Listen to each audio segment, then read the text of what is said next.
Okay, so we have to talk about the New York Knicks. I try not to. There's no way around it. We simply have to. I mean, this office is in the New York area. Most of my clients are in the New York area. Everyone loves the Knicks. The Knicks have not won in a very, very long time. The city is going crazy.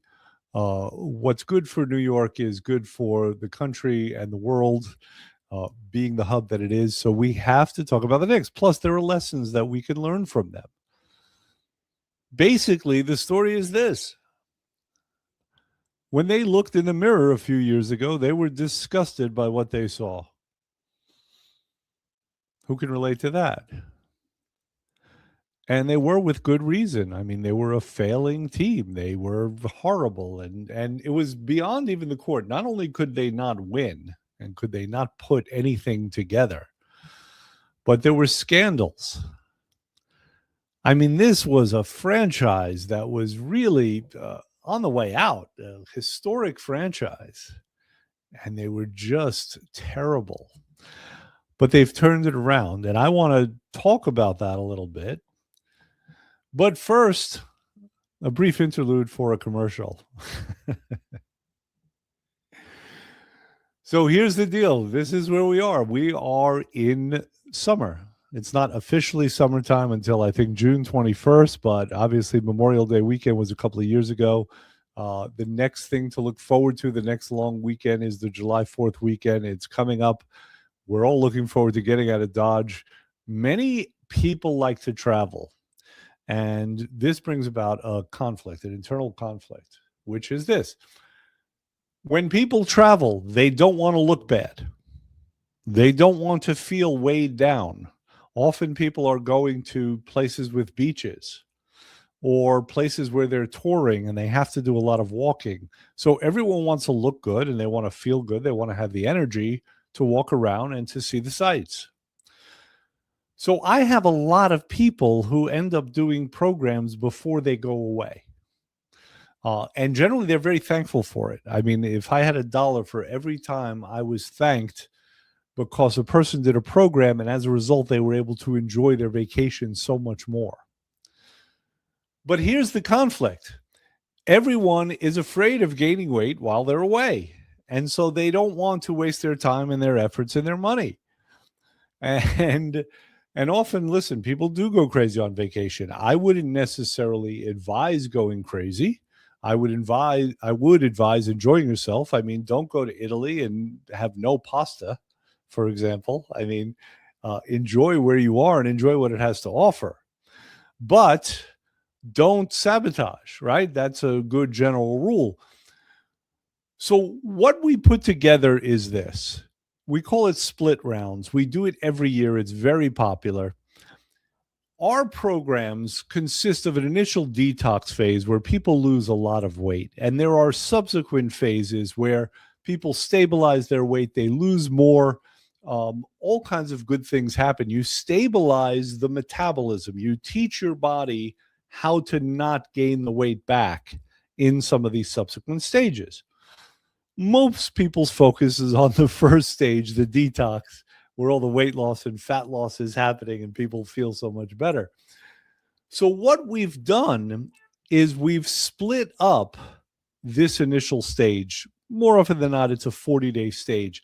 So instead of just doing 40 days consecutively with split rounds, we'll go 2 or 3 weeks beforehand. So a person might lose 10, 15 pounds before they go. And then when they come back, there's the opportunity to lose more weight. Now, obviously, if a person doesn't go nuts while they're away, then that can be a lot of cumulative weight. If they do go nuts while they're away, then they can lose what they gained while on vacation, and they can lose more than that. Ultimately, there's always a net loss. It just depends really how people want to play it. So we call these split rounds. They're awesome. People love it. It's a great solution. We're starting the pre-sale for it tomorrow. The first 8 buyers will get a signed copy of my book called Thin Forever. It's about how to keep weight off afterwards, which is everyone's desire. People struggle executing it, but this book will definitely help if you use the principles. Okay, contact me. You're welcome to. I'll be sending out emails about it, etc. But I just wanted to get that out of the way. And now I want to get back to your New York Knickerbockers. Now, some people are not fans. Some people are not basketball fans or Knick fans. You might say, well, what does this have to do with me? Let's discuss that, okay? Because it is relevant. You will be surprised. As I said, this was a horrible franchise, and now they are a phenomenal franchise. They are literally setting records in the playoffs. They're not only beating teams, they're beating them by a lot. So it's been a great turnaround. Now, how have they accomplished this? Let's look at that and let's see how it relates to you and your situation. First of all, the first thing that they did was they hired a new team to manage. They hired competent people. The owner of the Knicks finally got the right people involved. And then you know what he did? He stepped out of the way. He did not interfere with those people. He hired competent people, people who knew what they were doing. And we find this in weight loss, right? Most people trying to lose weight, they keep firing their coaching staff. Every few weeks, they keep changing what they're doing. They change their program. They don't just hire the right people / program and go with it. There's always something new, a new diet, a new app, a new approach. The Knicks committed to their people and they let the plan develop. They stepped out of the way. So that's one thing that you can take from what the Knicks have done. Stability at the top. Number two, they acquired a whole new bunch of players. But they didn't do it randomly, right? They didn't choose guys at random. They knew exactly what kind of player that they wanted. They had a profile, and they went after it. And it cost some resources. One of the guys that they got, a guy named Mikal Bridges, they thought that he could be the last piece. And he's turned out to be a very, very good player. Now, they were accused of overpaying for him. They gave up like 4 first-round draft choices. But he was the guy they believed in. They set their sights on him, and they got him.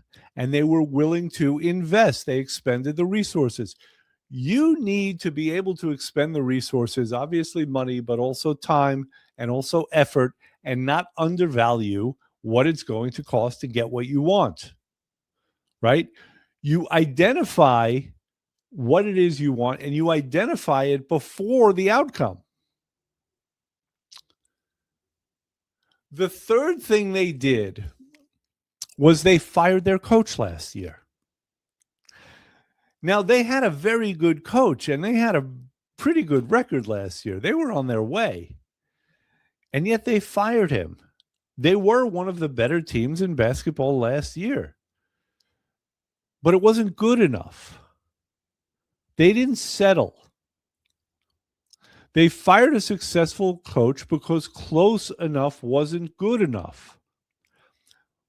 More people than not plateau and accept it.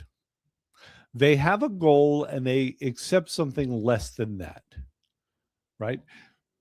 I sometimes advise people, if your goal is to travel to California, why would you stop and stay in Ohio? It doesn't make sense, but when we're in the process can be difficult. And sometimes we will settle. And here's an interesting phenomenon that I've seen, and everyone does this, so you will recognize yourself in this. A person comes to see me, and I say to them, well, how much weight would you like to lose? And they say, well, 30 pounds. I really would love to lose 60, but 30 pounds, I can get my head around 30 pounds. You know, it's the old college thing, right? When kids apply to college, they have their reach school and they have their safe school. And I understand that, because setting that lower goal would still be a remarkable feat. It's still something you could feel good about, and it's a safer goal. There's less likelihood of being disappointed, right? It's something that's more within your grasp. Sometimes 60 pounds seems too big. So you say, okay, let's do 30. I'll be happy at 30. And that's fine in the sense that you always have the chance to reconsider, right? You could always change your goals. You could always set a higher one. But when you get there, don't settle. Keep going. Be like the Knicks. The Knicks recalibrated. At the moment, most organizations would have played it safe. They had a winning thing going, and they were willing to take that chance. The coach that they got is excellent. He's better than the last guy, and this is why they're going to be the champion. Did I mention they're going to be the champions? This is very exciting. I've been a fan since I'm a child. All right, now, here's another thing about the Knicks, and this is important. The Knicks don't have LeBron James on their team. They don't have a Victor Wembanyama on their team. Victor Wembanyama is essentially Goliath. He is the guy they are playing against now. And we've never seen anything like him before. He's probably about 7 feet, 6 inches tall with tremendous skills. You can't shoot the ball over him. He's impossible, right? LeBron and Victor Wembanyama, these guys are 10. On a scale of 1 to 10, these guys are 10. There are a few guys at that level in the league. And for the most part, the teams that win championships have a guy on that level. The Knicks don't. The Knicks don't have any 10s. But they have a bunch of guys that are 8s or 9s. They are just strong and solid all the way around. And, you know, for years, they wanted to get LeBron, or they wanted to get another guy named Giannis, who's also a 10. And there were times where they were holding out for that guy. And then they decided not to. And this is how a lot of people function. They wait for the miracle, the magic pill, the LeBron. I'll get it done when I get the LeBron, or, you know, the next fancy GLP thing. The Knicks won with commitment and with depth and with a system that they stuck to and with competence at the top. That's available to everyone. It's not necessary to wait for the miracle. You can make the miracle now. Now, here's another thing that the Knicks did. And anyone who's been a Knicks fan for a while, anyone who roots for the Knicks understands this. If you ever go to a Knicks game at the Garden, and it's a great experience, inevitably, at some point during the game, if it's a close game, you're going to hear a chant of defense. Defense, defense, defense. Knicks fans traditionally love defense. Defense wins championships. The Knicks committed to defense. They're a very talented offensive team. They had some issues defensively. They've committed to it. As a result, now they're the top team in the league in the playoffs they've been, offensively and defensively. And here's the thing about defense. It's not glamorous. It's not sexy. It's invisible. It's like sleep. It's like hydration. It's the basics. It's the thing nobody wants to talk about. I'm always interested when I find myself in a crowd of sophisticated people and the things that are sometimes missed just by virtue of sophistication. Sophistication can screw a person up.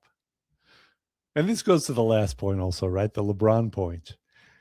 I'll hear people talking about the fanciest interventions, whether it's weight loss or health in other ways. the latest fads, you know, and it's like their minds are being made up by Madison Avenue and by novelty instead of committing to defense. Instead of having a team of 8s and 9s, they see stars, right? So commit to defense, commit to what's unglamorous, commit to the grind. Defense is ultimately about effort. It's about the grind. You have to have knowledge, but it's about effort. What does that mean in practice when you're losing weight? Well, it means preparation, right? If you have a plan, you don't just hope that when the moment comes, you're going to be prepared for it. You prepare beforehand. You put in a little time. You sit down and you figure things out when you're going to do what. You make sure that you understand the fundamentals. I try to emphasize the fundamentals. When a person comes into my office and to get started on a program, here's what I have them do. I give a video. I send them home with a video. I don't go over the program in the office anymore generally. I do a basic overview, right? But I don't go into the details. I used to. But what happens? Well, generally, when information is new to somebody, they retain something like 8%. So we're going to sit down for 20 minutes and go over some information, and they're going to retain 8%. It doesn't make sense. New information takes a little time to kind of integrate. So I made a video of me going over the program. It's existed for a while now, and I go over it step by step. And it's a very simple program. It relies on the basics. It relies on fundamentals. It relies on not overwhelming the person doing it. Doesn't matter how strong a program is if a person is overwhelmed and cannot function and cannot understand it. So a person goes home, they watch the video 2 times. Then we speak. And I answer questions, and we go over the 3rd time if necessary. And there was that initial orientation in the office. So those are 4 touch points. In addition, there's the written material in their journal, which the video makes it so even if they refuse to read, which a lot of people do these days, then it's understandable just from the video, right? But I want people to see it from multiple angles. I want the information to be integrated. I don't want there to be confusion. When there's confusion, people tend to bow out. I want that commitment to the basics. So these are a few things. We could look at some other details with the Knicks, and we can kind of compare it to how people function in life and with weight loss, and we could probably talk about it for a really long time. But we talked about some really important things, right? Hire the right people at the top. Also, be the right person at the top, right? Be the competent person who commits. Know what kind of player you want and go after it. Don't settle when you're close. Close enough is not good enough. Stop waiting for LeBron James, the magic pill. Stop waiting for the best player in the league. Play the guys you got. Don't wait for a magic pill here. Don't try to be saved. Save yourself. And commit to defense. Commit to the basics, the grind, the fundamentals, the foundations that always work. People are funny. And when I say this with admiration. And I say this as somebody who's made all the same mistakes, continues to do so. Sometimes a person is doing something and they're so successful at it that they decide to do something else. Think about the absurdity of that. Think what would happen if Michael Jackson, in the middle of his great success, said, you know what? I think I want to be a dentist. It doesn't work. So that's what I have for you today. The Knicks are about to win a championship. We could all feel it. The excitement is palpable. It's a wonderful thing, but we can also learn from them. I hope we do. They can be an inspiration to us all. They have become a model franchise, going from a horrible franchise to a model franchise. So it is possible. And that's probably the first thing you have to know, because sometimes it seems like it's not. Right? But if you take a little time and just sit with it, just sit with the possibility, not what you're going to do, not the how, not all the shit that comes up when you start to think about what you want, the possibility of being where you could be. Then I think eventually you'll become aware that, yeah, that's not so crazy. It can be done. And believe me, if the Knicks could do it, anyone could do it. All right, so that's what I've got for you today. Don't forget, we're starting our split rounds. Contact me. I am appending my personal phone number to the emails I'm sending out about it. And you can contact me through Facebook, through email, through the website, call the public phones. There's more than one. And it was good talking to you today. Take care.